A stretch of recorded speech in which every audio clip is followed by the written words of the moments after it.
Watch Company presents its third annual 2-hour Christmas party for the men and women of our armed forces. 2 hours of entertainment heard from coast to coast. And in cooperation with the Armed Forces Radio Service, shortwave around the world with battle stations ashore and afloat. In the next 2 hours, Elgin brings you Billy Sims, Bob Hope, George Burns and Gracie Ellis, Bing Crosby, Carmen Miranda, Jack Benny, Vera Vane, the Army Air Force's Swing Wing, the Charioteers, the distinguished concert violinist Joseph Spaghetti, Rochester, Les Paul and his trio, an orchestra and chorus under the direction of Louis Silvers, and your host for the full 2 hours, Don Amici.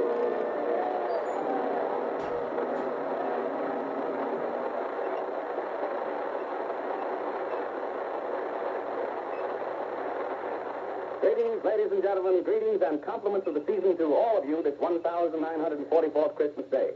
You men and women of the Army, Navy, Marines, Coast Guard, and Red Cross, you men of the Merchant Marine, you women of the Nurses Corps, to everyone whose courage and fortitude has made it possible to bring the battle closer to the enemy, our thanks. Many of you today are far from your home and those you love. Wherever you are, may the spirit of Christmas cheer you with the faith and hope that shone from the Star of Bethlehem. To all of you, then, every one of the artists just mentioned by Ken Carpenter join me and the Elgin Watch Company in saying to you, men and women in uniform, to you mothers, fathers, sisters, brothers, wives, and sweethearts, and to all of you who tend the forges of war, may the next 2 hours bring you some measure of the song that should be a part of this day. With this hope, we bring you the lovely Ginny Sims singing Vincent Heuman's Hallelujah.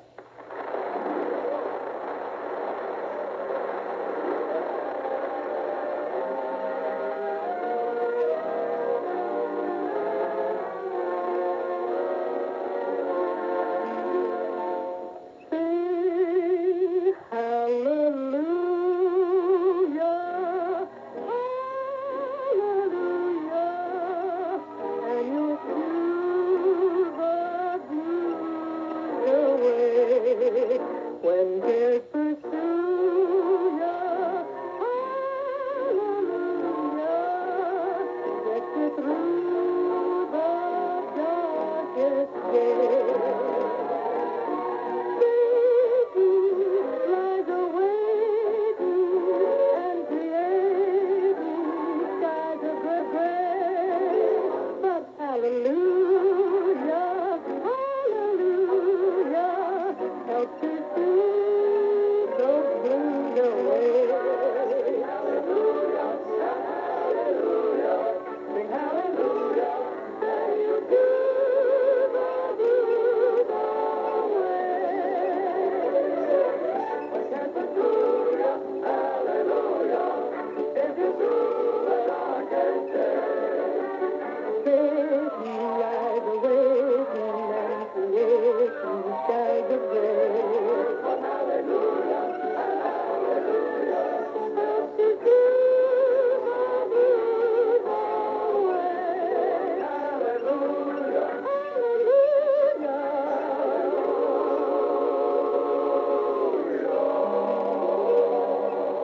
hallelujah,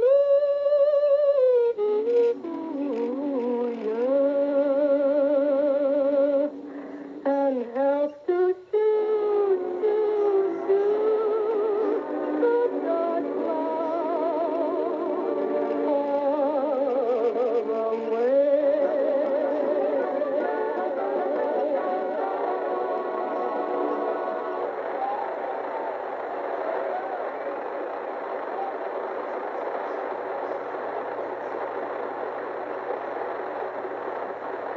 Oh, that was lovely, Ginny, lovely. Well, thank you, Don. Ladies and gentlemen, for an extra special musical treat, Miss Sims will be accompanied in her next song by America's foremost virtuoso of the violin, Jack Benny.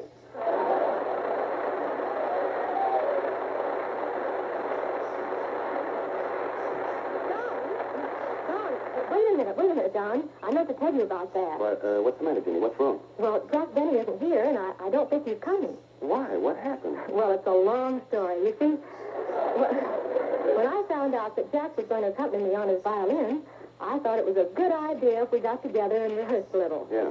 So I picked up the phone and dialed his number. Press here 63812.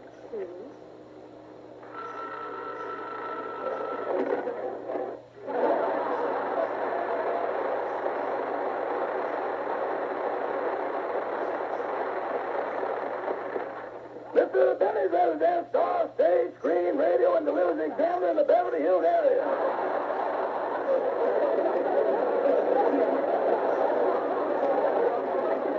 Oh!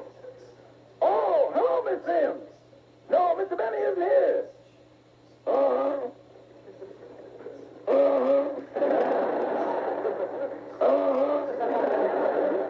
Yes, ma'am, I'll tell him as soon as he comes in. Goodbye. Well, maybe I ought to sweep the floor before the boss gets home. No, it don't really need it. Oh, well, I might as well do it anyway. Yeah, that does. Now, let's see. What else can I... Oh, hello, Mr. Benny. Hello, Rochester. Come on in the living room. I want to talk to you. This is the living room. You just don't recognize it. Oh, yes. Well, what do you know? We've got a rug in here. Say, Rochester, were there any calls for me? Just one, Miss Jenny Sims. Miss Sims? Yeah, she said she's coming over here to rehearse that number you're supposed to do on the Elgin show. Oh, well, why didn't you tell me? I better get my violin and limber up. Now, Rochester, you finish straightening up the house and get the rest of these things out of the living room. My shirt, my shoes, my socks, my garter belt. I mean my garter and my belt. And my bathrobe. Pick them up and get them out of this room. Don't you want me to get you a violin? Yes, but I want you to get all my things out of this room. I won't have to. You start playing and they'll be glad to leave by themselves. Oh, stop exaggerating. Exaggerating? Boss, the last time you played the violin, your tuxedo came out of the closet, tiptoed down the hall, went out the front door. We haven't seen it since. Rochester, will you stop being ridiculous? How could my tuxedo tiptoe down the hall and go out the front door? That ain't the mystery. The thing that bothers me is, how did it leave that note on the hanger? What note? The one that says, I can go if I want to, I ain't paid for it.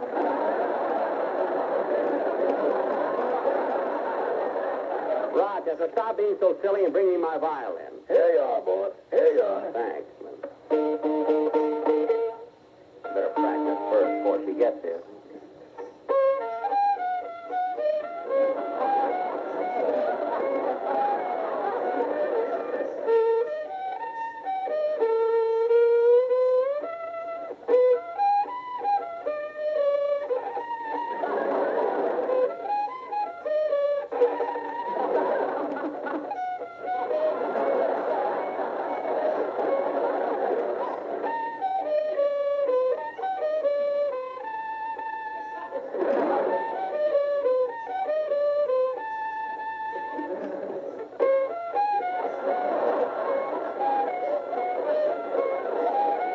Rochester, maybe it would help if you sang Miss Sims' part while I play. I'll try to, boy. Okay, let's go.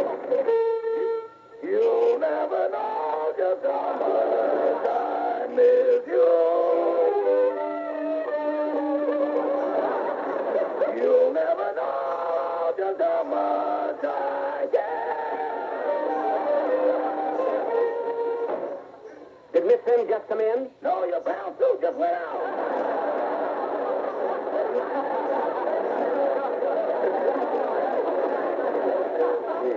Rochester, stop kidding and let's get on with the show. I'm going to see Miss Sims now. I'll get it. Hello, Jack. Hello, Jenny. Come on in. My, Jenny, you look wonderful. Every time I see you, you're prettier. Well, thank you, Jack. You look good, too. How do you keep so young? Me young? Oh, Jenny, you're just being nice. I'm 36, and I feel every year of it. Why, Jack. Jack, are you really 36? Well, I say I am, but I really won't be until February. Anyway, I'm glad you dropped over. Oh, so am I. You know, Jack, this is a lovely house. You have one of the most beautiful homes in Southern California. Well, thanks. You know, Jenny, in 3 more years, I'll own it. Your home? What? Your home? No, Southern California.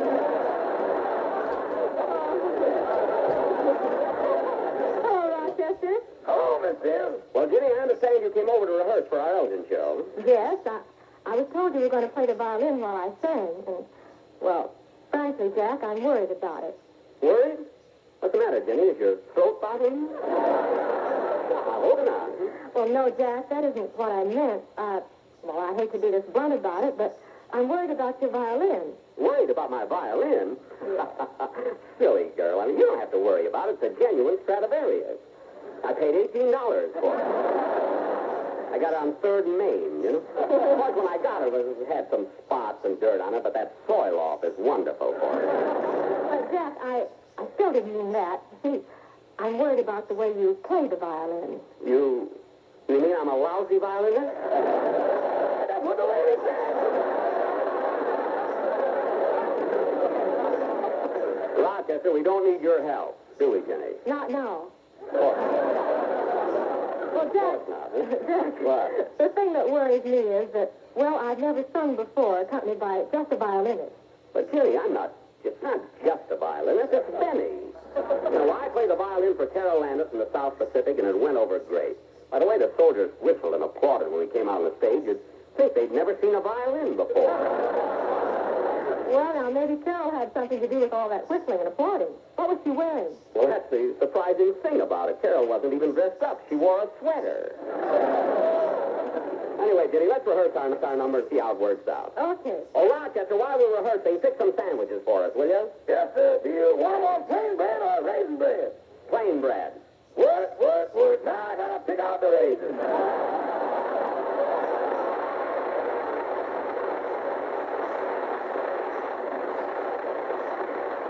All right, Jenny, let's get started, will you? Jenny, wait a minute, I want to get A. Can I have A? You give me A on the piano.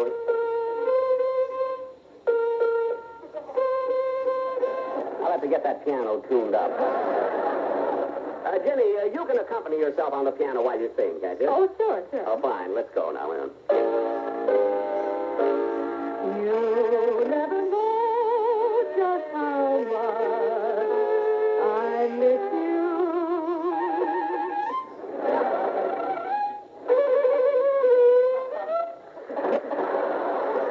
You never know just how much I care.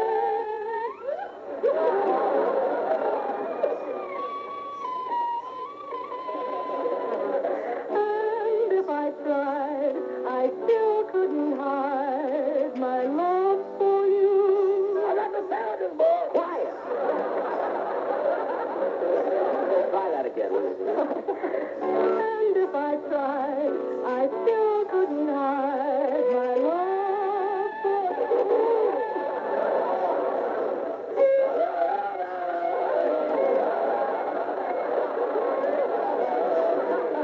Rochester Van Jones. When he uses my full name, he's mad. I'm sorry, Jenny. Let's try it once again. Huh? But, Jack, really, I don't think it's going to work out. Really, I don't. What do you mean, Jenny? Well, I don't know. You see, it's almost time for the broadcast, and we can't rehearse anymore. Well, don't worry about it. We'll be terrific. We'll be a sensation. Well, maybe you're right, Jack. Everything happens for the best. Certainly, Jenny. I'll be with you in a minute. I'm going to run upstairs, put my violin in the case, and I'll be right down. Yada-da-dum-da-dum-dee-dum-bum-dee-dum.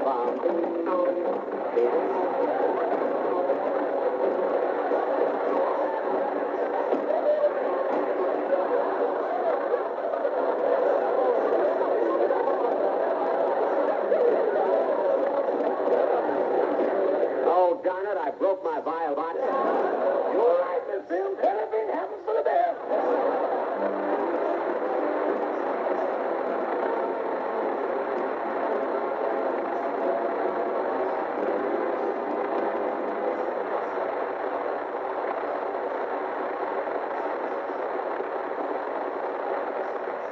I hope you've all got on your best bib and tucker, because right now we're going to pinch hit for a fellow who's being kept pretty busy over near Saarbrücken. Let's look in on his family and see how things are going this Christmas Day. Well, we're in luck. Here's the whole family gathered around the Christmas tree in the living room. Little Judy, she's 4 now, is putting a new baby doll to sleep. Granddad is trying out his new briar pipe, and Mother, well, gee, fella, you didn't tell us your wife is so pretty and sweet. Well, she's sitting on the sofa, looking just the way you like to remember her. A blue dress with her hair all soft and curly around her face, and she's going to finish reading aloud your Christmas letter. Bobby has just let up on that new Christmas thumb you wanted him to have. Oh, Bobby, please.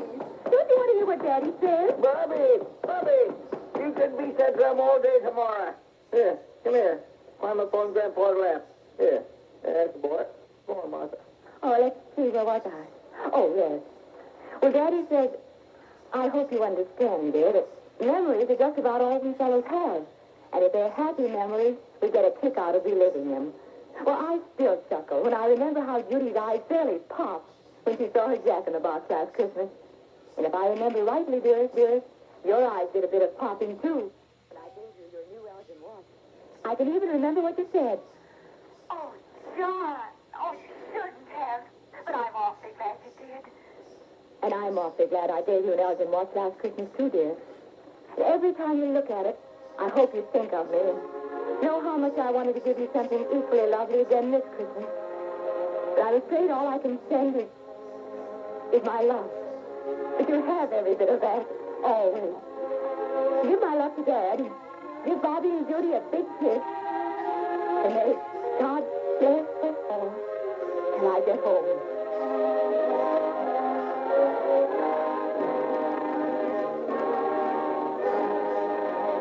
And we hope that day will be soon for all of our fighting fighters. In the meantime, we at Elgin are using our skill and experience to speed that happy day. And this is why there were fewer lovely star-timed Elgin watches available. But one day soon, your jeweler will have more of these fine American-made timepieces. And you'll be glad you waited for an Elgin.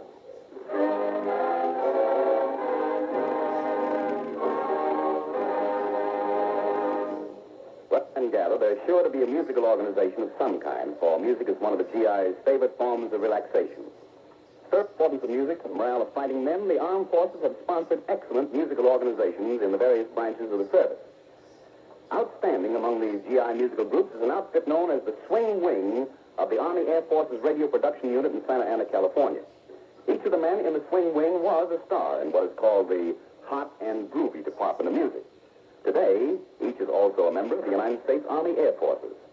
The Swing Wing takes off into the deep blue yonder with a particularly high-flying, really out-of-this-world arrangement of Bugle Call Rag.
Stuff, Ben. You know, I think that if the bugler would swing out that way on Reveille, he might even get to be popular. Don't you agree, Technical Sergeant Manny Klein? No. Well, what do you think the bugler should play to make him popular? A heart. Poor boy. Well, there is one popular bugle call. Now listen.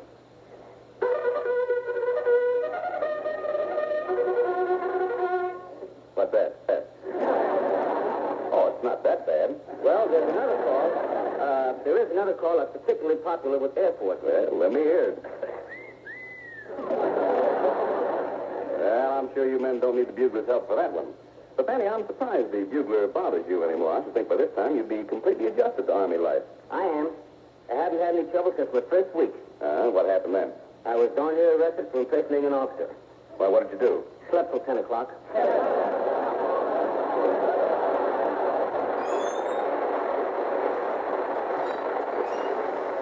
Since then, I trust things have been more to regulation. Yeah. Now I'm learning how to be a sniper. I didn't know the Air Corps had snipers. Can you get cigarettes? You win, Manny, without any ifs, ands, or buts. Now, before you boys wrap up another number, could you tell us where the men in the group come from? Well, we took one from Harry James, one from Benny Goodman, and one from Jimmy Dawson. I heard you also took one from Spike Jones. Now, we didn't have to take him. He was glad to escape. It is with this thought that Tech Sergeant Klein joins the rest of the boys in a sharp swing-wing treatment of all things, Jem from the opera Carmen.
The Elgin Company's third annual two-hour Christmas party for the men and women of our armed forces will continue after a brief pause for your station identification.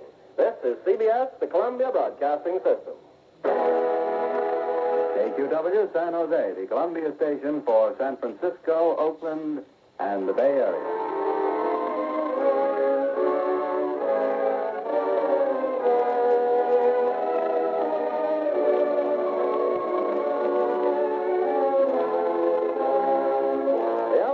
Company's third annual Christmas party for our men and women in uniform throughout the world continues with holiday greetings from George Burns and Gracie Allen, Ginny Sims, Bob Hope, Carmen Miranda, Vera Vake, Bing Crosby, the Charioteers, the distinguished concert violinist Joseph Spaghetti, Les Paul and his trio, an orchestra and chorus under the direction of Louis Silver over Hope for the entire 2 hours, Don Amici.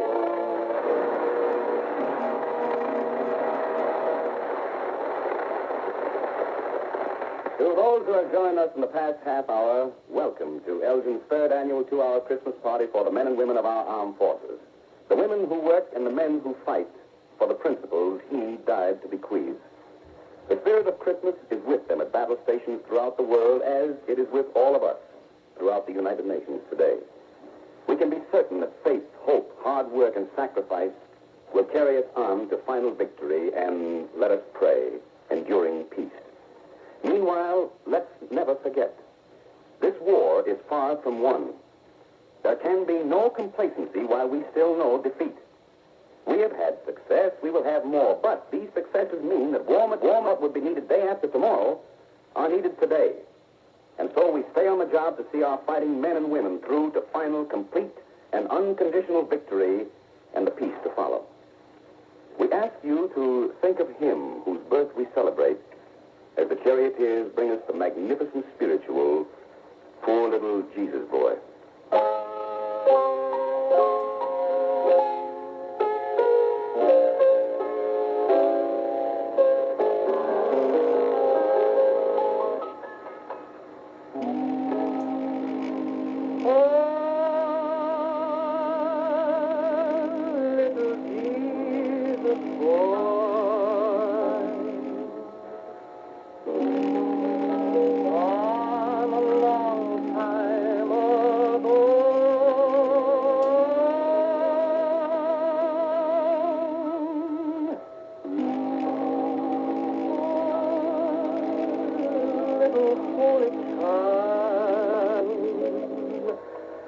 And we didn't know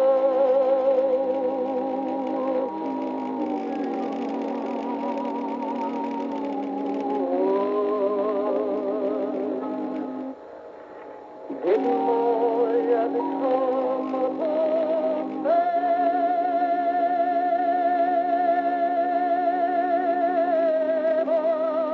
Lord, to take our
No Christmas is quite complete without at least one call on the neighbors. So come with me as Elgin makes it possible for us to meet the people who live in the Burns house, George and Gracie.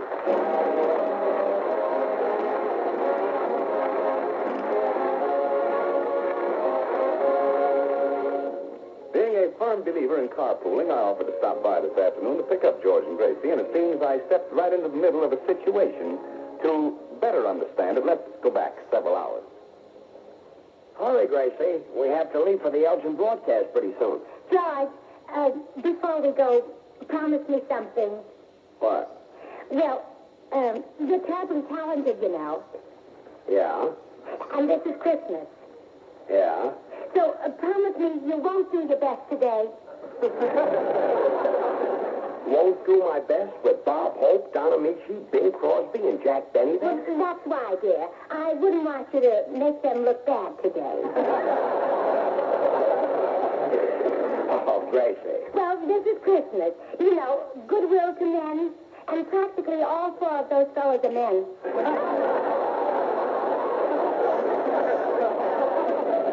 But, honey, be sensible. If I had more talent than Hope, Amici, Crosby, and Benny, I'd be the biggest star in the world. And you will be someday. In fact, people can't understand why you aren't right now. Really? Sure. Why, every time we walk down the street together, I hear someone say, I wonder what's holding him up.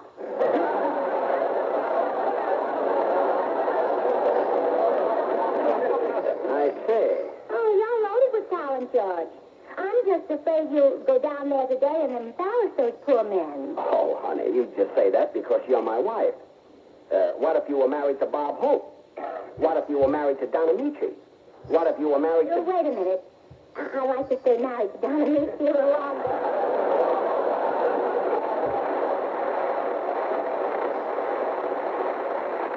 Let's forget this silly notion. Well, it's not a silly notion. Now, let's consider Hope from the first. Sure, he's funny, but you can tell a joke much funnier than he can. I can. Oh, sure you can. Come on, tell a joke. Oh, Gracie. Oh, please, dear. Well, okay. Here's one I heard at the club. Pretty funny. Two Irishmen met on a street corner, and one Irishman said, how come there are so many twins in your family? Oh, that's wonderful, George. Wonderful. Much funnier than Hope. Gracie. Oh, you just watch. He'll have that on his program next Tuesday. That is, if Betty doesn't see it first. These two Irishmen, you're dynamite. I didn't finish the joke. There's more? Certainly. The second Irish marriage. There are so many twins in my family. My parents are from Dublin. You get it? Twins. Dublin. Yeah. Well, that's good, but I like the first one better. Yeah, that was a better joke, yeah. Two Irishmen. Yeah, the first one was a scream, yes. Well, that proves you're better than Hope. Now, let's go to Don Amici. Honey, be sensible. Don Amici's a great talent. That's why he's the master of ceremonies this afternoon. Well, if you ask me, it's politics. Bob Hope probably got him the job to keep in good with him. You know, he makes a lot of money out of Amici. Hope does? Well, certainly. It takes a whole tube of that toothpaste to do Amici's teeth.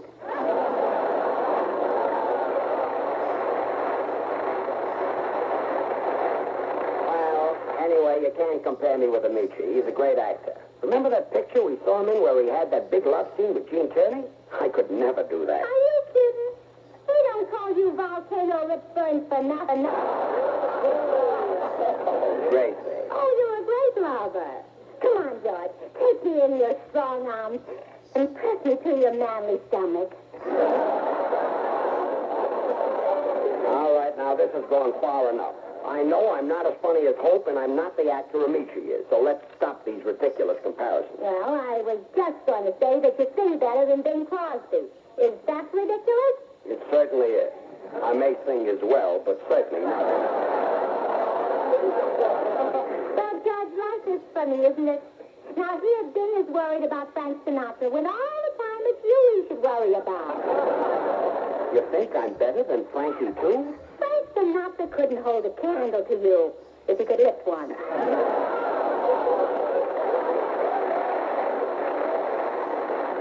See, I'd love to have a program like Bing. Well, but... Down in the garden where the red rose Well, you could take over his program and no one would ever know the difference. Have you heard it lately? Yes, he's got a new thing now. He doesn't have any applause from the audience. He thinks that's new. You started out on Broadway. Yeah, he stole my stuff. Well, I guess I could take over Bing's program, all right. Well, sure. Well, you're even built for it. You have to be built a certain way? Well, seen Sting lately. You know what they mean when they talk about that Kraft bread.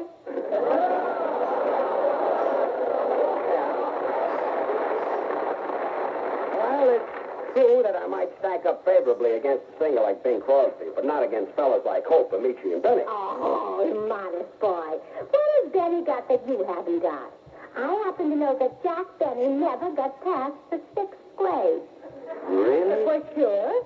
And your personality will more than make up for the 3 grades he has on you.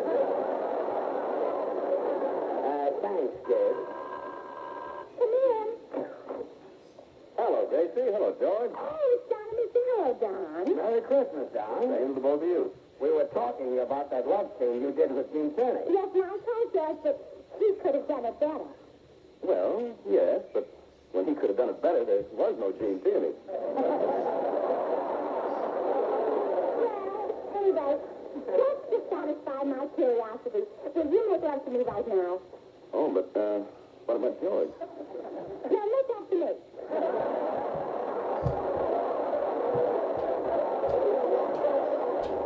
Look, I want to prove to myself that George is better. Come on, do that thing you did with Gene Tierney. Well, okay. Oh, my darling. Let me take you in my arms and crush you to me. Oh, Don. Oh, I'll never let you go. Never, never. Don. How I've longed to kiss those luscious lips. There. Well, Gracie? Hey, Gracie. What's that? Do you still think I'm better? Yes, Really? yes. You're better than Hope, Crosby, and Benny.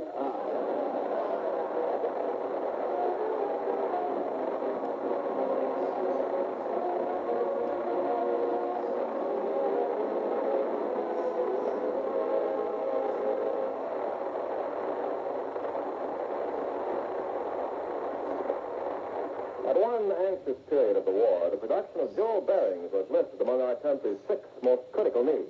Our imports of jewels were cut off. And yet jewels are vital in precision instruments without which no plane could fly, no ship navigate. The instruments of a single battleship require no less than 5,000 jewels. Well, America, calling on the genius of its industry, got out of that awful jam, and the Elgin Watch Company became the largest producer of fine instrument jewels in the nation. And this is only one example of how Elgin and upmakers turned quickly and effectively to production for war. In addition to jewel bearings, famous Elgin craftsmanship is producing many types of service watches, mechanical time fuses for anti-aircraft shells, marine chronometers, aviation clocks, and a vast array of timing devices for our armed forces. It's the reason why your jeweler had so few of the beautiful star-timed Elgin watches to show you this Christmas. Why you saw so many strangely named foreign-made watches trying to take the place of these American-made Elgins. And so it will be till Elgin has completed its war task. But then there will again be Elgin for all who want a superbly fine watch. And you'll be glad you waited for an Elgin.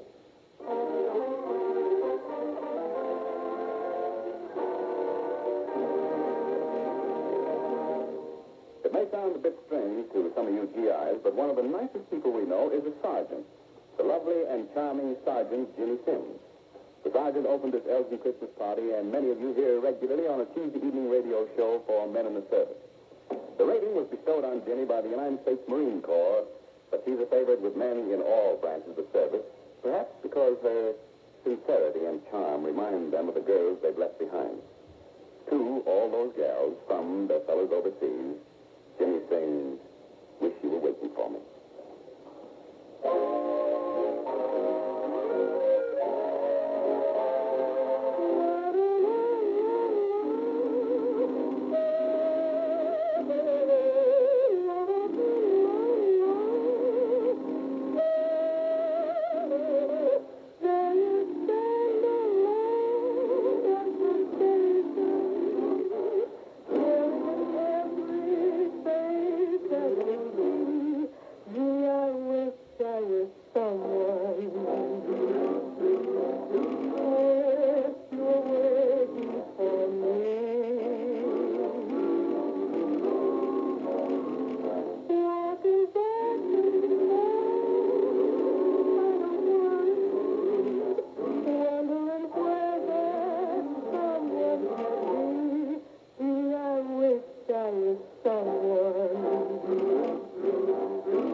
I was someone. Wish you were waiting for me.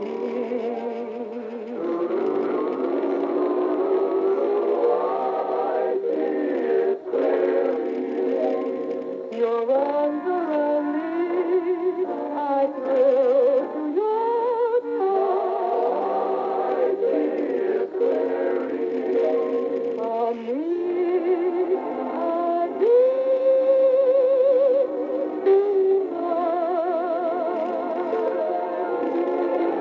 if I only had you to run to,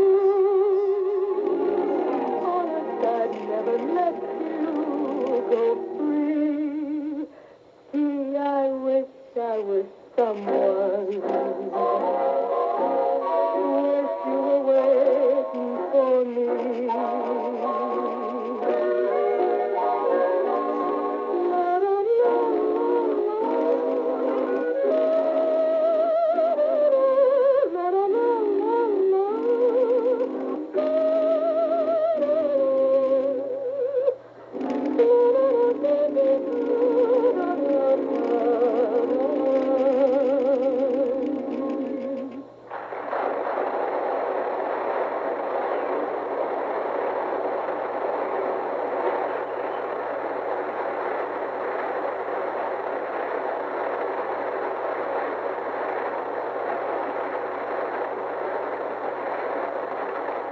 We live today in a fast-moving and fast-changing world in which so much is happening all around us, so much that is strange, incredible, or startling that, try as we may, we find it difficult to keep up with the times.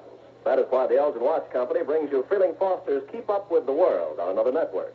Beginning next Wednesday, this program will be heard at a new time. It will be based, as usual, on amazing, almost unbelievable facts recorded in Mr. Foster's world-famous column in Collier's Magazine.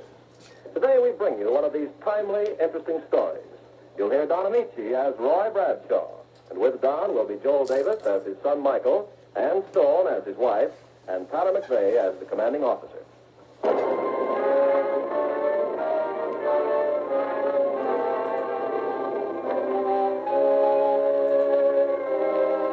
From India to China, over the snow-capped Himalayas, is flown the greatest airline ever built by Milt.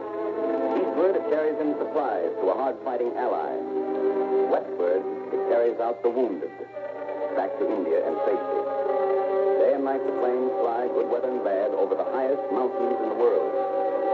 I know the danger in that perilous route because I faced it.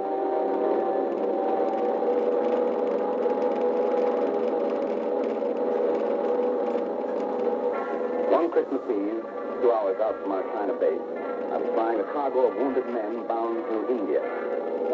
Christmas Eve. It could have been different from other nights, and it was. The snow and sub-zero weather were threatening to seal our doom, cutting our visibility to zero, sheathing our wings within a film of ice. Suddenly, the ship began to lose altitude.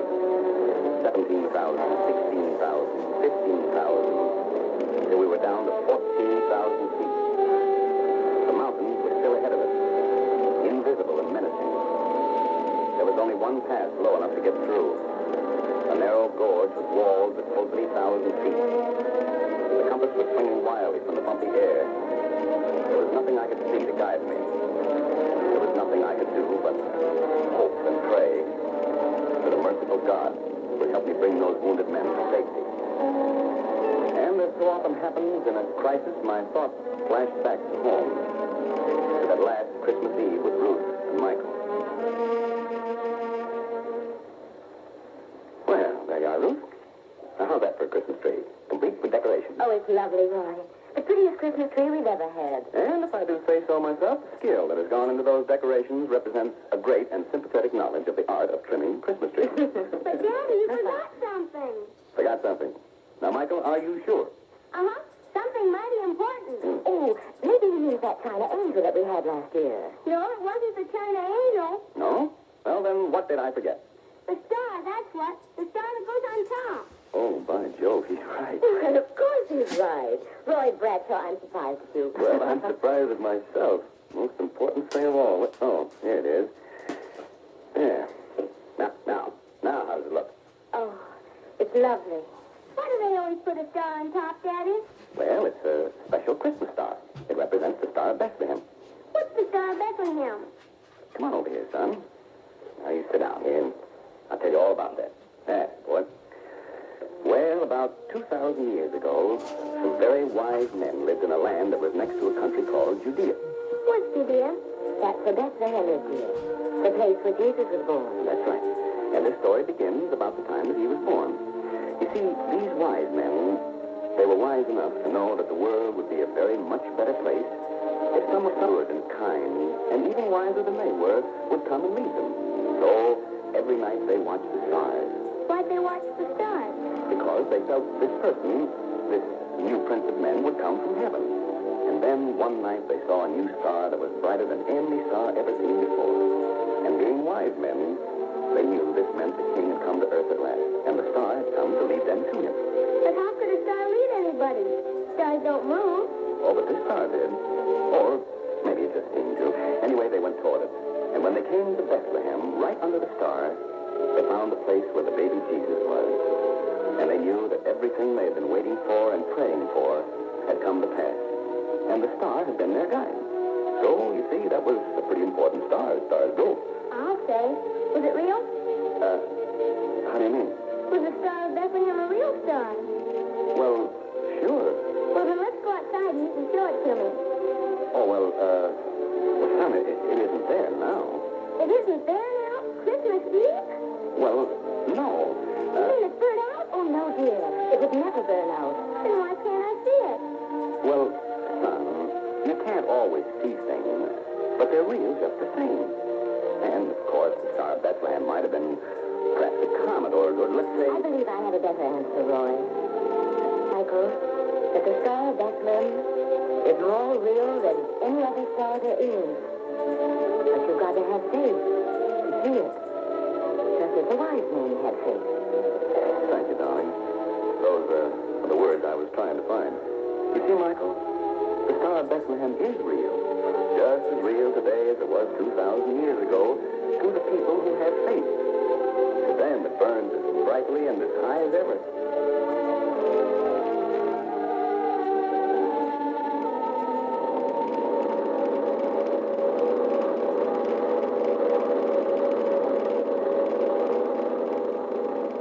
That night on the run from China into India, we got through.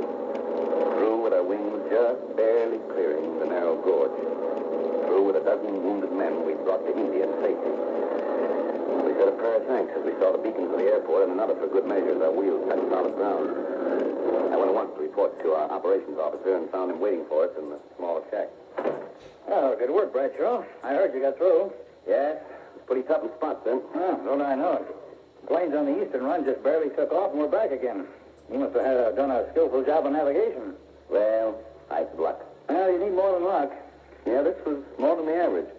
Close to the pass, the storm broke for a minute, and we saw a star about 35 degrees southeast. I know a little about celestial navigation. I knew that Sirius was due east on our course, so I took a chance that was it. Serious? That's right, sir. I veered 35 degrees southeast and cleared the pass with just an inch or so to spare.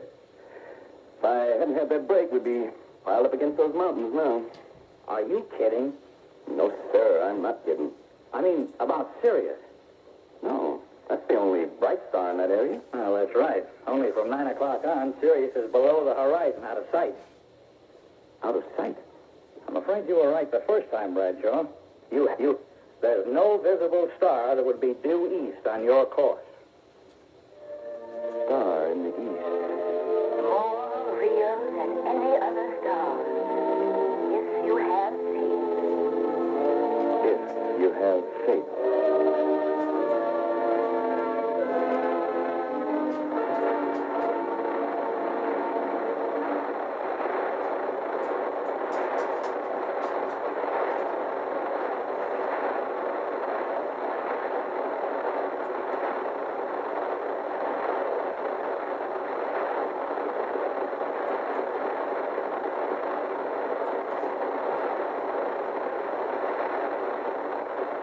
The Elgin Watch Company's third annual 2-hour Christmas party for the men and women of our armed forces will continue after a brief pause for your station identification.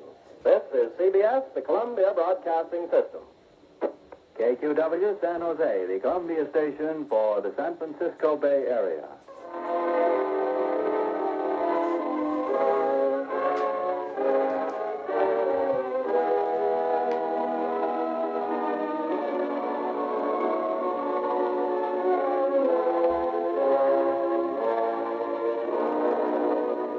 The Elgin Watch Company's third annual Christmas party for our men and women of the armed forces and shortwave to them in hundreds of far corners of the world starts its second full hour. In the next 60 minutes, you'll hear Bob Hope, Carmen Miranda, Bing Crosby, the distinguished concert violinist Joseph Spaghetti, the charioteers, Vera Vague, Les Paul and his trio, an orchestra and chorus under the direction of Louis Silvers, and your host for the full 2 hours, Don Amici.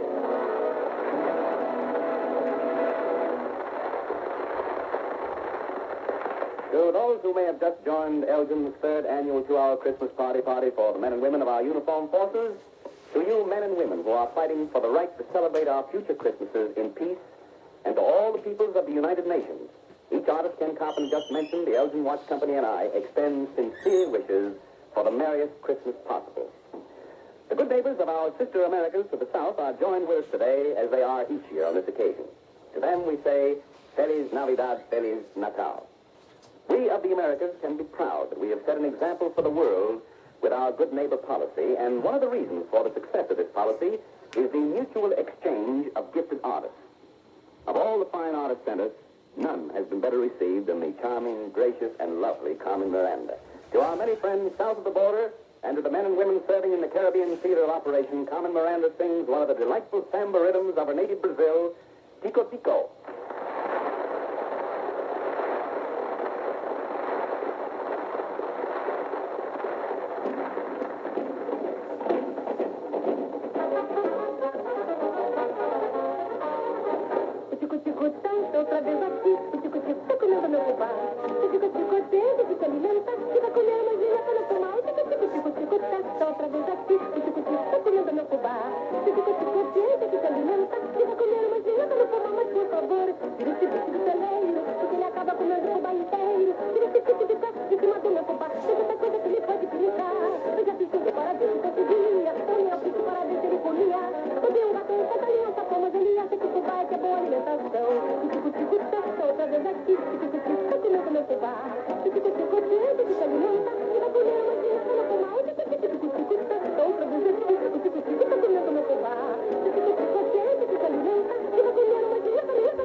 Carmen, that was wonderful. I love that song. Oh, thank you, Don. I like Tico Tico too, you know, but I like better the trolley song. Bling, bling, bling, when the trolley, ding, ding, ding. Why'd you stop? This is where I get off. Better wait until you get the transfer. And while you're waiting, Carmen, I must tell you that I think your new 20th Century Fox picture really has something for everybody. Oh, Don, yes, so good to me. You know, I like your pictures very much, too. I go to all of them. Just because I'm in them? No, because I'm in them.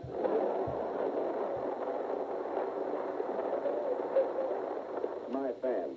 But I do like it very, very much, Don. I do. Careful, Carmen. Your boyfriend may not like that. My boyfriend do not mind anything, Don. He's a light-hearted, a true South American. South American, huh? Are you sure of your English? Yes, but I'm not sure of my boyfriend. Is he kind of hard to get along with? Oh, no, he always complimenting my hats, you know. Ah, yes. Those hats covered with bananas, peaches, plums, apricots, and apple dumplings. They always fascinate me, too. Where do you get them? Lily Dutch, The A&P.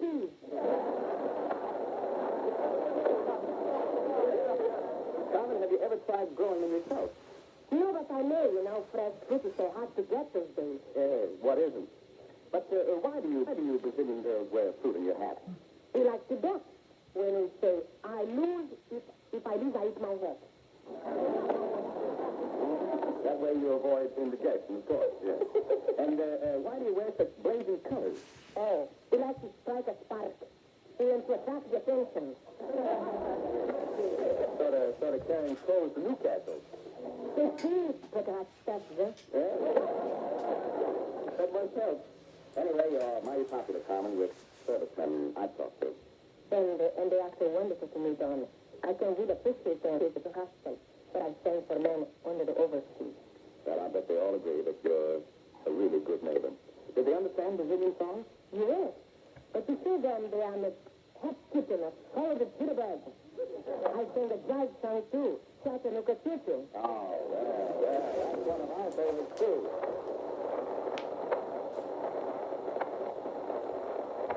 Well, let's have the boys in the band warm up the engine, and we'll all buy fares for a ride with Carmen Miranda on the Chattanooga Choo-Choo.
Well, Carmen Miranda.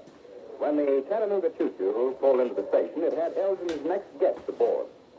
The distinguished violinist Joseph Zaghetti, fresh from a concert tour of Canada and eastern United States. Millions of music lovers know and admire Joseph Zaghetti's artistry through his recordings and appearances on the concert stage and radio. To act steady, Mr. Zaghetti recently made his first screen appearance in the picture Hollywood Canteen for Warner Brothers. Accompanied by Harry Kaufman at the Baldwin, Joseph Zaghetti plays for us now the brilliant Tartini Variations arranged by Chrysler. Mr. Zaghetti.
was superb, Joseph Spaghetti.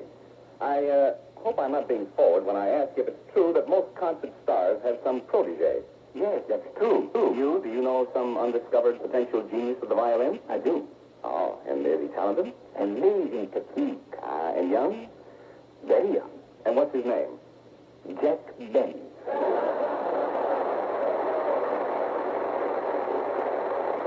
Oh, of course. You made your movie debut recently with Jack. That must have been fun. Lots of laughs. That is joke? That's his fiddle playing.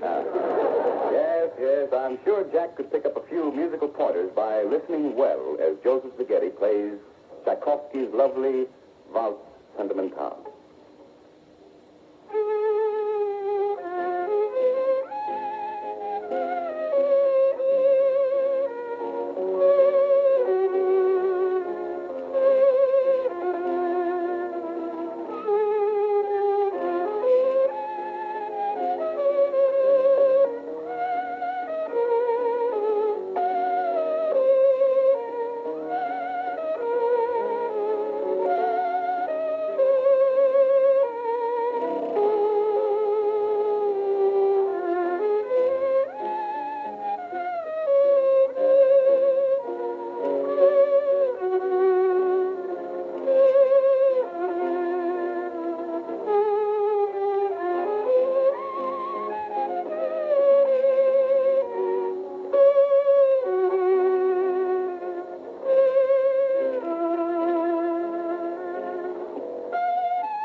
From fire control goes the order to the gun crews. Enemy aircraft approaching. Bearing 068.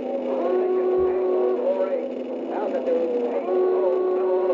Speed 300. View 6.4 seconds. Number one, 5 inch. Manned and ready, sir. The enemy plane score total is rallies, Betty's, jet dive bombers. Comes the order to commence firing. And then around the enemy aircraft forms the picture you've seen on the newsreel. The deadly mushroom pattern of exploding ack-ack. How can our gunners hit targets that streak through the skies at 300 miles an hour? The answer is the gunner's skill plus precision equipment. American skill born of long and careful training. And an ingenious mechanical fuse, also American, which can be quickly adjusted to time the burst of an ack-ack shell to within mere hundredths of a second.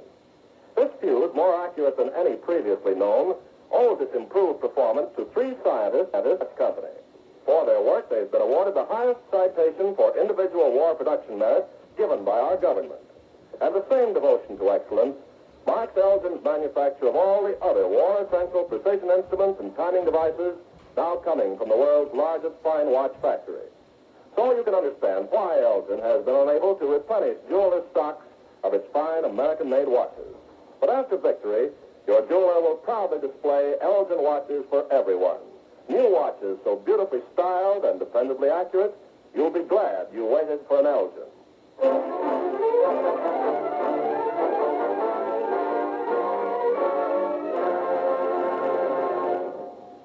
Composers, like poets, frequently base their works on description of the things they see and hear in the world about them.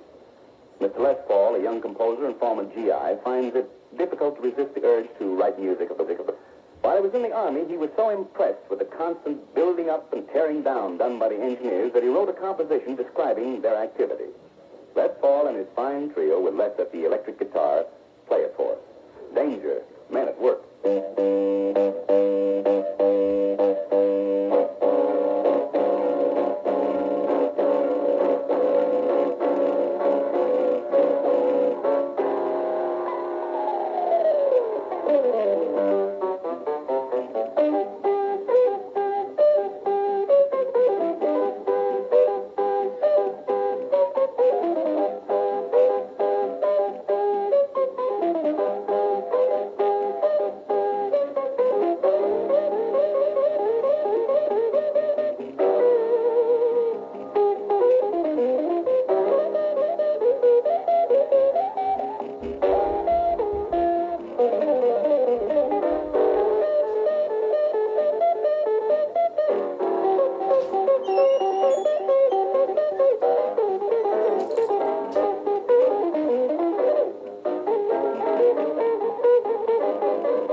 Bravo, Les Paul. Nice work.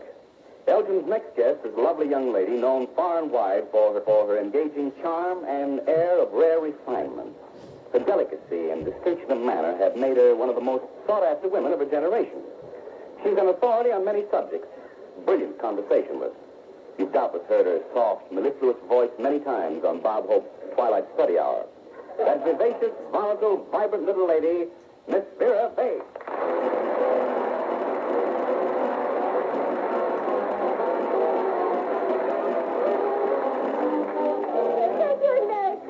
Sister Lucy.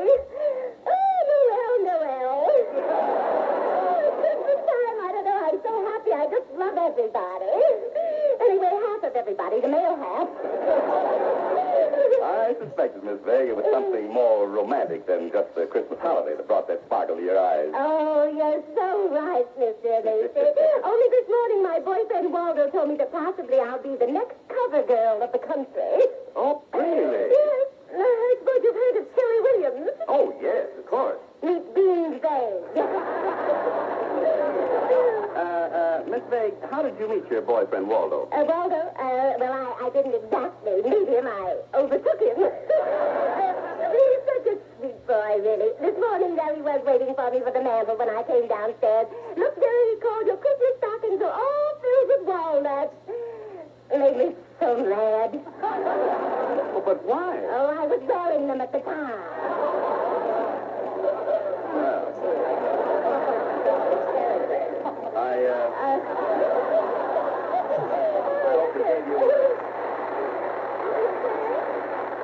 I hope he gave you a nice Christmas present to make up for that remark. Oh, yes, he did really. He gave me a beautiful present and something that he invented himself. It's a remarkable thing. An umbrella with a window in it. What's it for? Well, it's a great help. You see, you can look out the window and see who you're poking in the eye. Well, Miss Vague, I must say you're looking awfully well these days. Oh, I just love that gown. Oh, do you like it? Oh, yes. It's nice of you to say that because I'm such a naughty girl around Christmas time. I just gorge myself with goodies. Consequently, my figure gets unpredictable. You know, all my dresses get that LSMFC look. Just what is that? So round, so firm, so fully packed.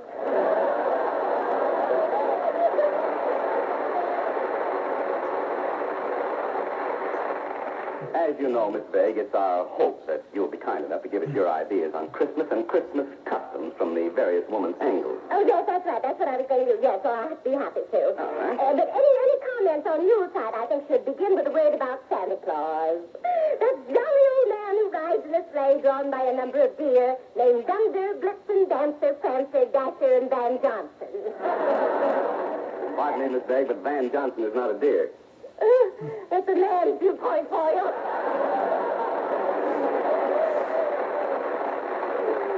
Terribly sorry I interrupted. Continue, please. Oh, thank you. I will. Let's see. Well, yes. At Christmas time, you know, a very old custom is to decorate the house with various Yuletide ornaments. I know I do. You put up mistletoe, holly leaves, mistletoe, pine boughs, mistletoe, and more mistletoe. Vague, you seem to be stuck under the mistletoe. But can you think of a better place? Save on me. Now, let's go down to earth again here. Oh, yes. One of our most charming traditions is the sharing of holiday beverages with friends. But I livened things up this year by using a 17th century Celtic recipe and making my Tom and Jerry. Oh, and how were they? Pretty strong? Well, I'm not sure, but after 3 of them, Tom wasn't speaking to Jerry. Miss Vague, I think people would like to know whether Christmas customs have changed much. Oh, no, they haven't changed a bit. Well, now, Miss Vague, I think you're wrong. Things are really quite different from the days of our pilgrim fathers, for instance, when they had to tramp around for days hunting for a turkey. Mr. Amici, who did your marketing this year? Oh, incidentally, Mr. Amici, the first turkey, this is very, very interesting. The first turkey was served for Christmas in 1524. Oddly enough, potatoes weren't served till 1856, so you can see the first person to take half the potatoes had quite a weight.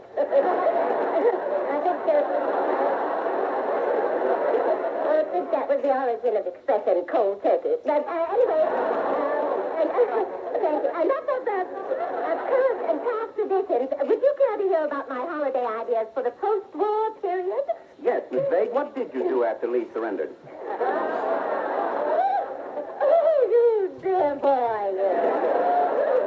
I hope you got a tin cushion for Christmas. Something to lay your little tin head on.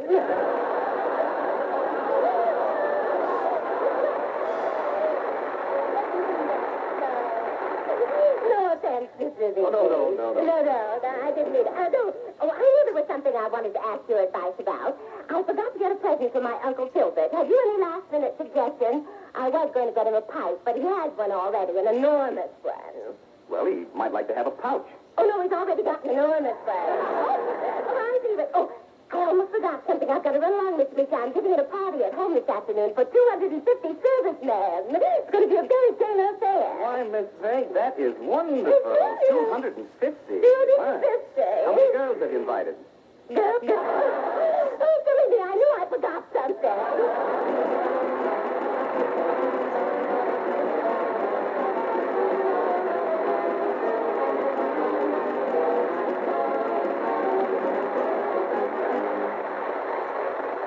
The Elgin Watch Company's third annual 2-hour Christmas party for the men and women of our armed forces will continue after a brief pause for your station identification. This is CBS, the Columbia Broadcasting System. KQW San Jose, the Columbia station for San Francisco, Oakland, and the Bay Area.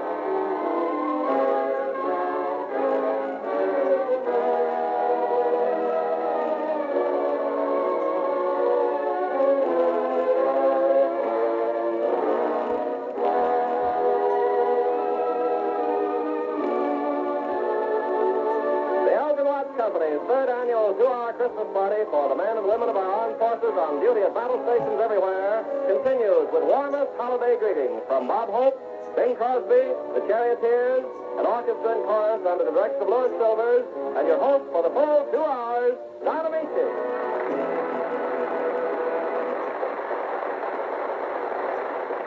Some of you may have been late in joining Elgin's third annual 2-hour Christmas party. So I repeat to you, men and women of our armed forces, and to all of you at home, best wishes for the merriest Christmas possible. Our thoughts and prayers are with those men and women who are fighting today so that each of us may have the right to worship as he chooses, which, in the last analysis, is the right to celebrate the spirit of Christmas. A part of the Christmas spirit is the spirit of giving.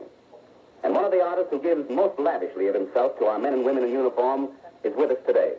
He's visited battle-weary GIs in England, North Africa, and many island outposts in the South Pacific. He's entertained at camps and hospitals throughout the country. And with all this, he still finds time to nourish radio listeners with his Tuesday evening omelet. I refer, of course, to the only man in the world who has to look up to look down his nose, Bob Hope.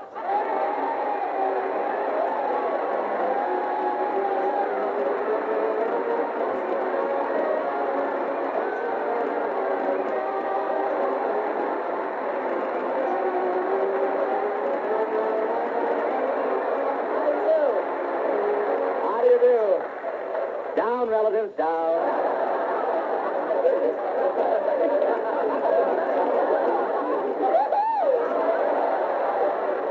They throwing cigarettes, and I thought I was working for nothing.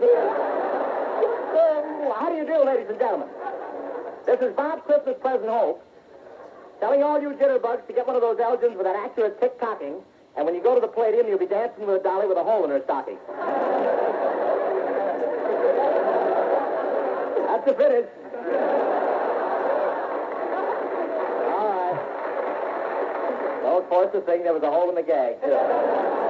Or, this is Bob Elgin Hope telling you to brush your teeth with you-know-what, and you'll have a face that won't stop a clock. That satisfies my sponsor. Am I on next week's sponsor, huh? Christmas morning in California. Outside the sun was shining while inside we sat around the trees stoking our smudge pot. I love the wonderful spirit of Christmas. People exchanging presents unselfishly with their dear friends and relatives. I lost $3.67 in the whole deal.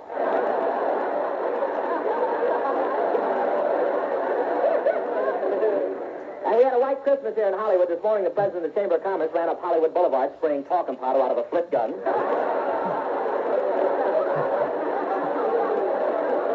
Thank you, tourists. All you could hear on the radio this weekend is Bing singing White Christmas. He's the only man who can entertain and give frost warnings at the same time.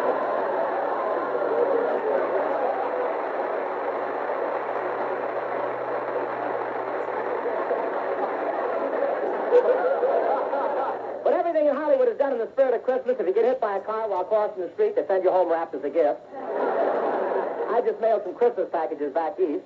Everybody else had to mail theirs December the 10th, but I sent mine yesterday, and they got there in plenty of time. Thanks, Eleanor.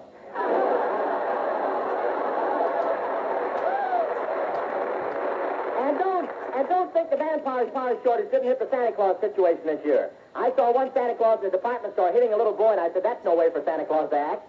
And Santa said, I can do anything I want. I'm this boy's mother.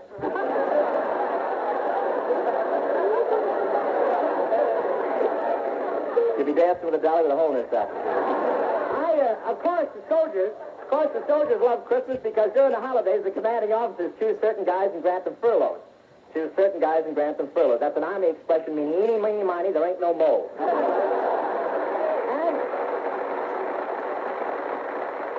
Thank you, defenders. And this Christmas spirit of fellowship and goodwill has affected all the members of our armed forces. I even saw a sailor and a Marine shaking hands today. What a sight. You can hear the bones cracking for $2. Let me finish for 2 blocks. That's the finish. My relatives had a swell time eating Christmas dinner today at my house. Boy, did they eat. They came in looking like Abbott Costello. What relatives? They eat like Winkle talk. What relatives? They eat like Winkle talk. Oh, no. Just wanted to give it another chance before I buried it.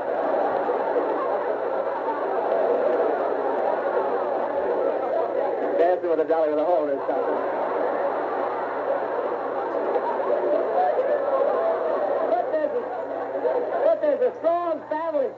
But there's a strong family attachment between my relatives. They won't eat anything closer than the third cousin.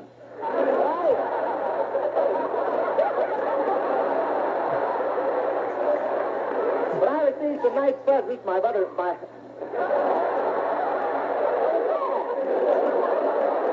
You get them later and enjoy them longer.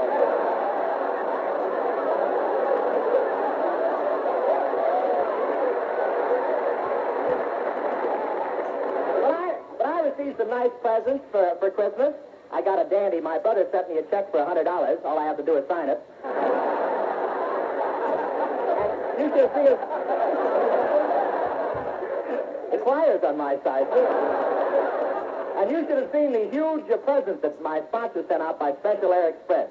He really shouldn't have done it after all. What if it had gone off in the airplane? And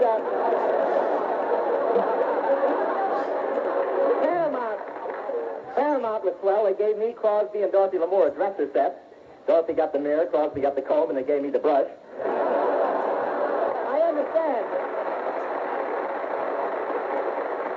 I understand Sinatra's new sponsor gave him a sensible and timely present. It's a microphone that'll hold on to him.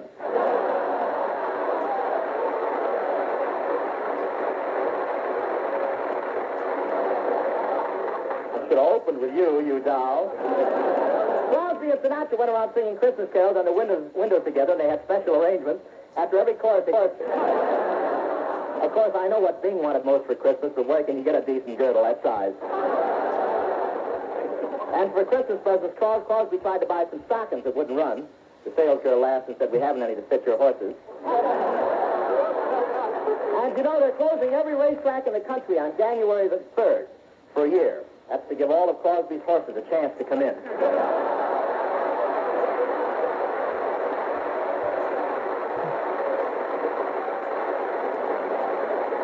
But I did get one wonderful Christmas card from Dorothy Lamour with a picture of her in a sarong on it. What a picture. Well, you know how George Washington looked straight ahead on a 2-cent stamp? Well, in this envelope, he kept peeking over his shoulder. If there's somebody peeking over my shoulder, and it's the outstanding singer of the present day, it says here, Mr. Bing Crosby.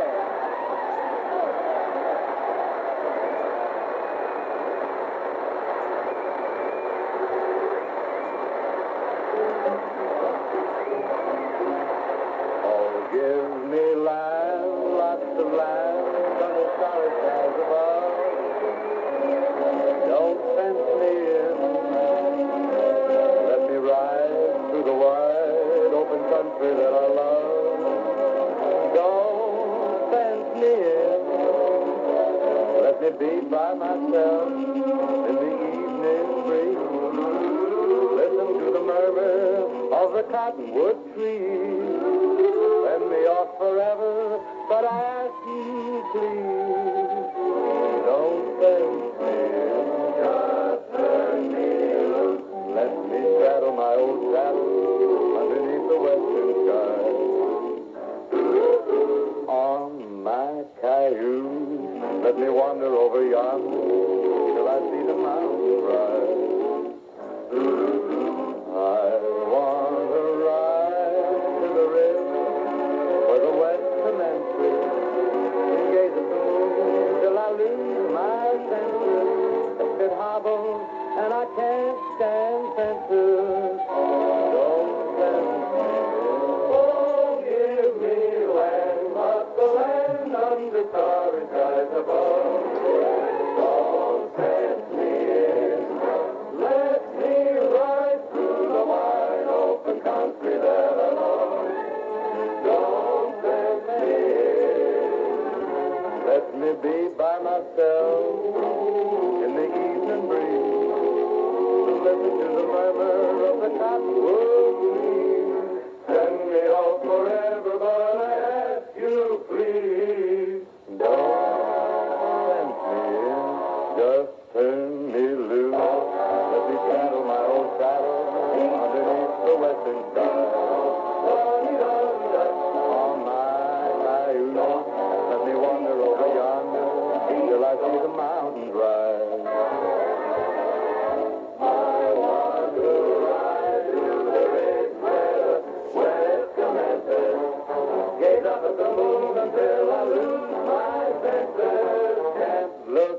marbles and a cakes and fences. Don't fence me in. Papa, don't you fence me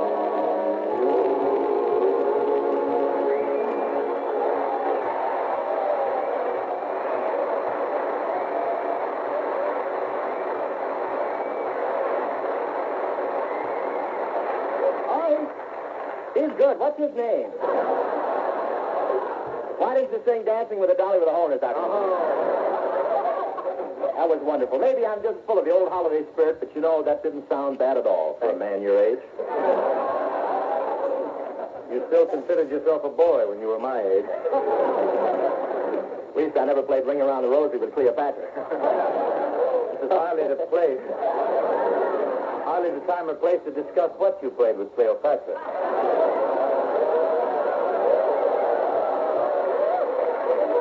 Oh, look, he's got Broadway Rose writing for him now.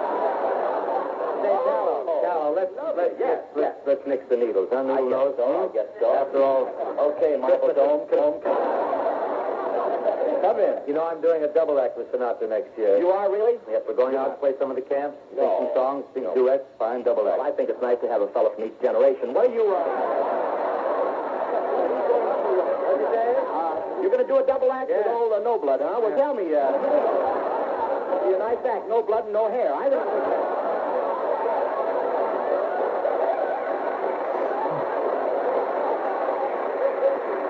What are you going to call the act? You just told me. I'm sorry. I forgot you had to answer something like that. All right. Say, okay. Say, Blood, no kidding. I want to tell you... Just be nice. Christmas Yes, only with us. I don't think you should not Sinatra. No, because I want to tell you, singers like Sinatra come once in a lifetime. That's right. Why did he have to come in my lifetime? No, now we're even. Go ahead. That's not true. That's a yank a piece there.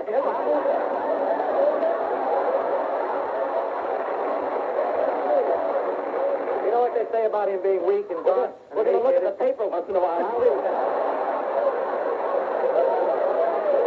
time are we off the air? How many minutes do you need, Dad? You know what they say about him being weak and gaunt and emaciated? That's not true. He's a powerful boy. He's a powerful boy. He's loaded. I saw him playing with a yo-yo one day, and the yo-yo was standing still, and Frankie was going up. Oh, that's a funny joke. I even liked it on my show. I only have happy holiday thoughts about Frankie. You have it, yes. really? Around Christmas tide, I mellow. I spread out. I mix. Really, I do. I find I still believe there's a Santa Claus. Well, you should, getting picture work for those ears. What time are you coming in for a landing, Holmes? Flaps down. Get going with the flaps down. Will go. Looks like a loving cup of skin. Go.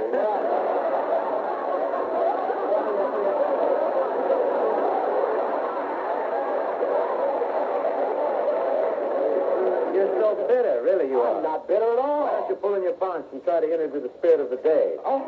Go ahead. Where's that? Is that in here? Yes. Yeah, I don't see that. Oh, yes, there's something going through here. Let's go through here.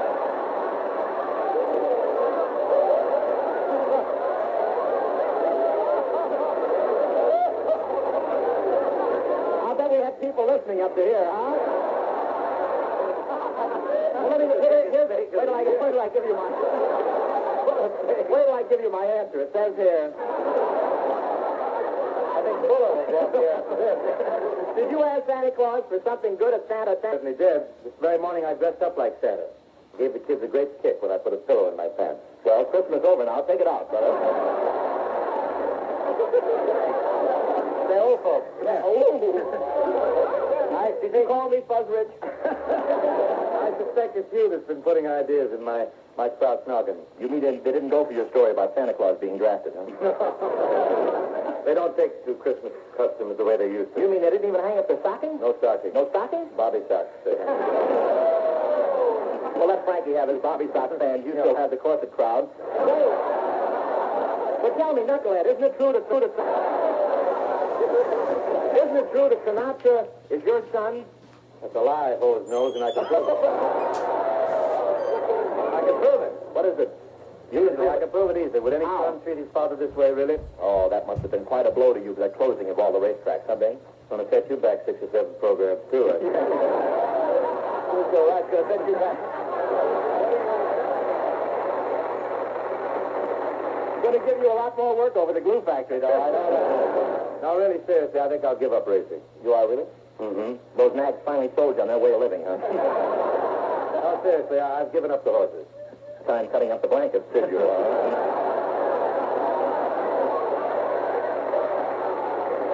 Are you inferring, Fester Head, that I...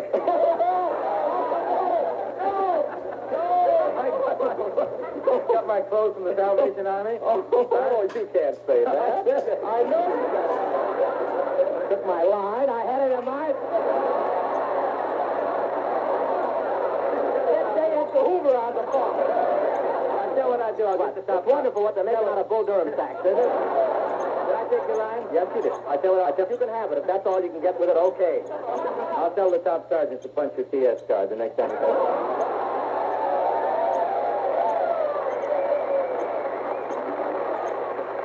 He's so technical now that he's in the wax, isn't he? Wonderful. Look, despite your added tongue and your chronic irascibility, I've been telling you. I say that on the radio. Look, Rab, I've told every bun and educational your latest picture is. You really think my picture is educational? It must be. I heard the producer himself say, well, that one teaches me a lesson. It just so happens, Double Dome, that people like the preview so well I was offered a lead. The people like the preview so well I was offered a lead in the Dough Girl. Oh, good part for you, too, with that bread basket. Fine. Look who's talking. Why, you can't stand around on street corners at Christmas time without people trying to throw pennies in your pot. You're so cruel. You're so cruel. You're so bitter. I have a good notion not to give you what I was going to give you. You mean you really kept me in mind this year? Oh, mais oui, c'est du mal. I said to myself, nothing is too good for hope. So what did you get? Nothing? My usual present, huh? I might have known. Once a Crosby, always a Crosby. Don't say that. That's not fair to my family. After all, this morning, my brother Everett handed me a nice, fat check. You mean you'd forgotten to endorse it? I had that in my monologue. I forgot that joke. Got to get the same writer working on both spots. Go ahead. You're just full of monkey shines, aren't you? Yes, sir, boy. And just to show you it's all in fun, come have Christmas dinner at my house, Bing. I'll never forget the year I did that. Believe me, Bent Big, you carry your loyalty to your sponsor much too far. Well, how do you mean? Where else do the guests have to squeeze dressing out of a tube? I got the idea of watching you strain the gravy through a piece of Swiss cheese. That's enough, sir, Tommy. Enough. Oh! Look, Highhead, what's,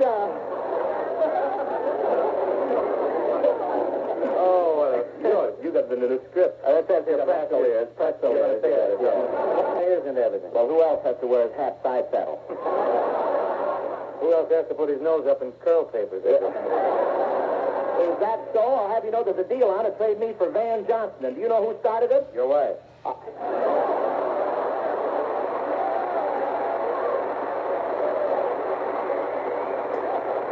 Please. I'll tell you when. What a cad you are, Agate Head. And by the way, where do you think you're getting singing that White Christmas all the time? One warm day, and what have you got? It's amazing. What'd you do, bring the craft choir over here?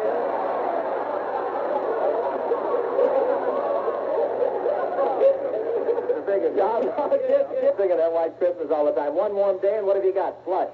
But seriously, Bing, all year we've been knocking each other and cutting each other up. Yeah. You know, I have a feeling it's going to be different in 1945. Want to bet? Figure out some reasonable price on that whilst the chariot is, and I fill in with a little bit of... Call me, I'll be in the gloom. Yes, leave it quiet.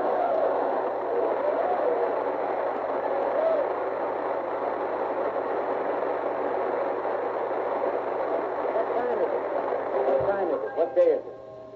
Go ahead, fellas.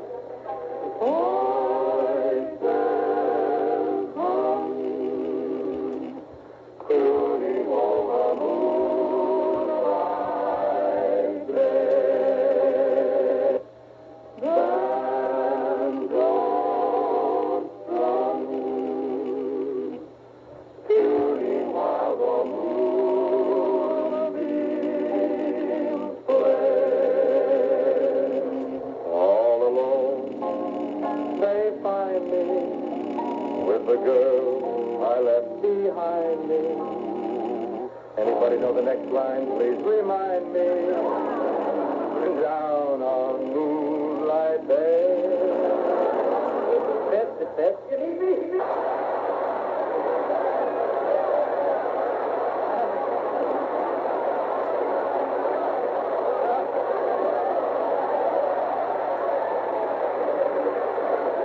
We were sailing along. We were sailing along on Moonlight Bay. On Moonlight Bay.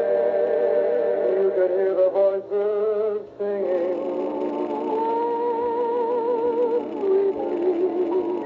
They seemed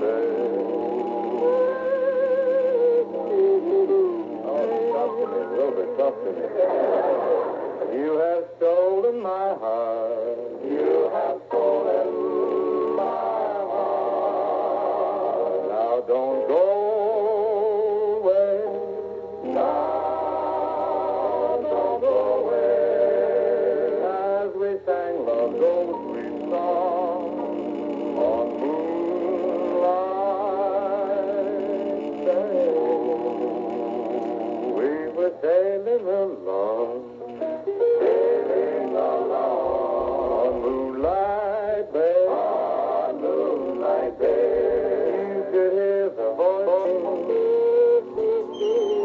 They seemed to say, you have stolen my heart. Stolen my heart. Now don't go. Now don't go away. As we sang Love's old sweet song on Moonlight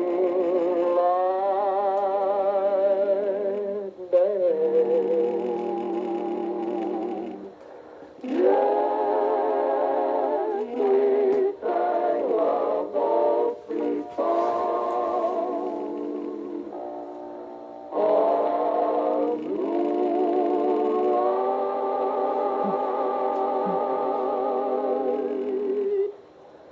Day.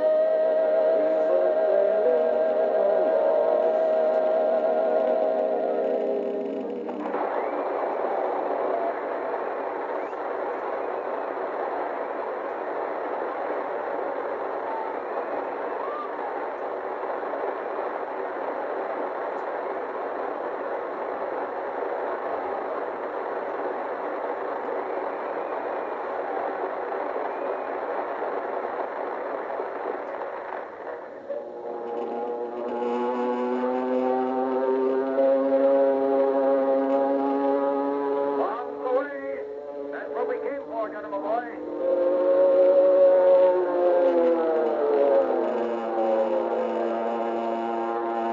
What are you doing in the tail? Okay, Lieutenant. Okay. I think. Ride easy, boy. I'll have you in it. Let's see. Last time, 1:10. In 45 minutes, lad, stand that flight deck. Keep your chin up. Taking off from a carrier, dropping your bombs on the target is not the whole job. There's the job of getting back home to your carrier. And that's been moving fast while you've been flying. Where will she be when you can reach her? I can tell by navigation, and time is the essence of your calculation. A remarkable instrument for telling what day it is now on your side of the international date line, what time it is now, how many minutes have elapsed since you took off, how much longer your gas supply will last. A precision instrument that's a calendar, a chronograph, and an elapsed time clock all in one is on the instrument panel of many of our Navy's fighter planes. Elgin is making them, making also pocket chronographs, special timers, service watches of many types, and other special precision instruments and timing devices for every branch of the service. The Elgin Watch Company's research, Elgin's equipment, the skill of Elgin master craftsmen, all are devoted to the winning of the war, and so they will be until the war is won. Frankly, there are very few Elgin watches for civilians. But hold fast to your desire for one of these fine American-made timepieces. When they come, they'll be beautiful, and you'll be glad you waited.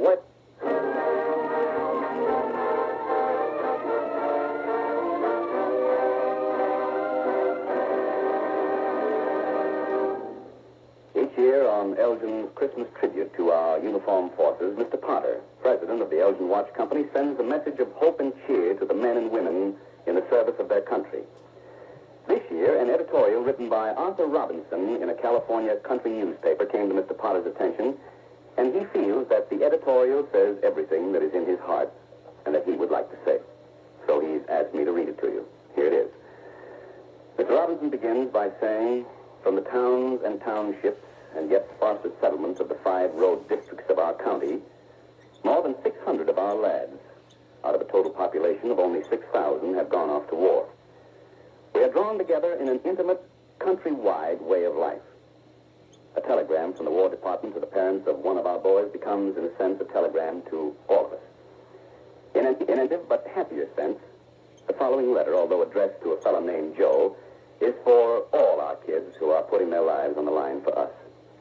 Dear Joe, it was October when this was written, and now, where you are, it's Christmas. Merry Christmas, Joe. Merry Christmas. That was the whole county talking, Joe, not just one person. But there's more to the county than your family and all your friends.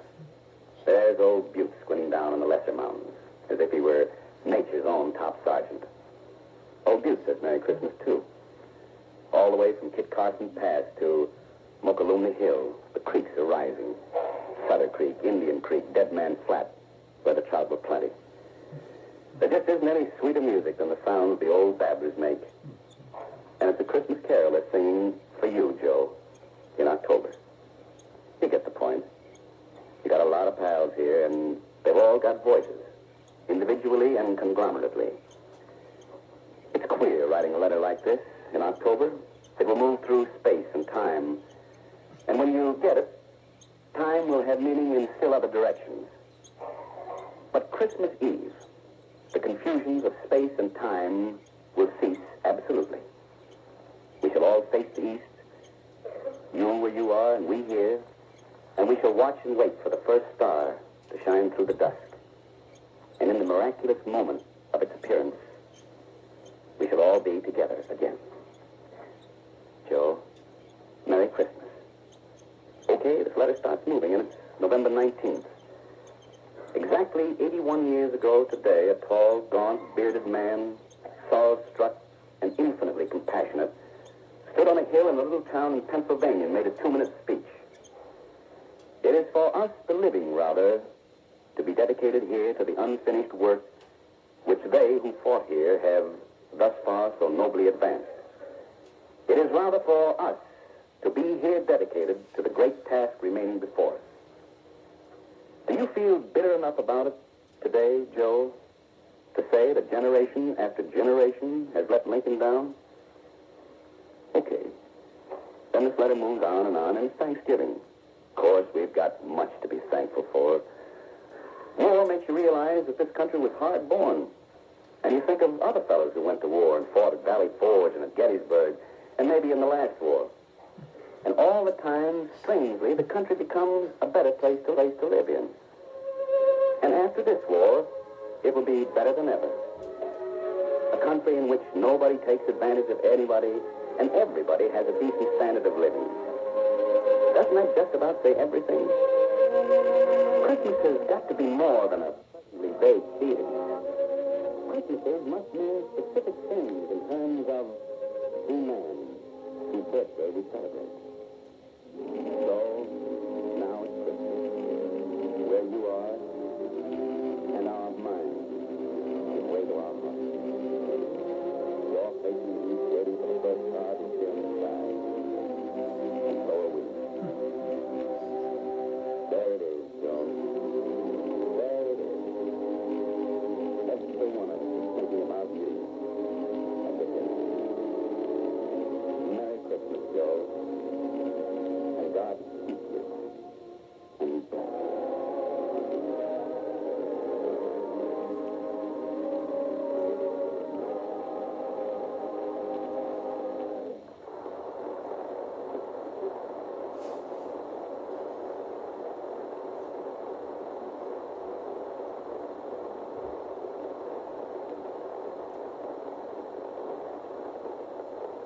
I'm sure, Don, that nothing could be more welcome to men sweating it out in the cold of the European winter, or shivering with the chills that follow jungle fever, than such words as you've just read. Bob Hope told me, and I've seen for myself, that many of our men have misgivings about us here at home. Are we keeping it the way they want it to be when they come back? The way they want it to be is summed up in the song that they ask for most. It's not only snow and mistletoe they're dreaming of, it's 4th of July picnics and St. Patrick's Day parade. The big game on Thanksgiving Day, apple pie, and sorghum on hot cakes, the red silo in the Empire State Building. That's what the men offshore sum up in the words, I'm dreaming of a white Christmas, just like the one I used to know, where the treetops listen and children listen to hear sleigh bells in the snow. I'm dreaming of a white Christmas with every Christmas card I write. May your day be merry and bright, and may all Christmases be white.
Bethlehem shed its beneficent light on all of you during the coming year, and in ever-growing intensity in the great future of peace. Had in all his might could not distinguish that light. It will continue to flood the world long after the defeat of our enemies.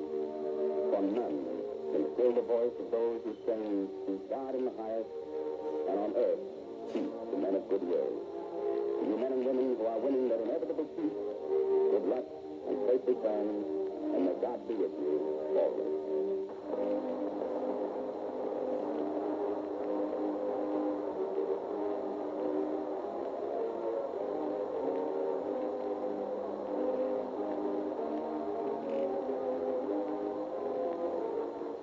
Responsible for the Elgin Watch Company of Elgin, Illinois, to bring you the third annual 2-hour Christmas party for the men and women of our armed forces and our lives throughout the world. The Elgin Watch Company wishes to thank Leader Brothers, makers of Lux and Swan Soap, for the appearance of Louis Silvers and George Burns and Gracie Allen. The Pepsi Company for the appearance of Bob Hope and Bill Bates. Skinny Sims appeared to the courtesy of the makers of Philip Morris Cigarettes and Metro Golden Mare, producers of 30 Seconds Over Tokyo. Donna Mitzi can currently be seen in the United Artists picture Just What. The Steve Company for the appearance of Bing Crosby, the Cherry Piers, and myself. I'm Ken Carpenter. This entire broadcast was written under the supervision of Carol Carroll and is produced and directed by Anthony Stanford. This is CBS, the Columbia Broadcasting System. KQW San Jose, the Columbia station for San Francisco, Oakland, and the Bay Area.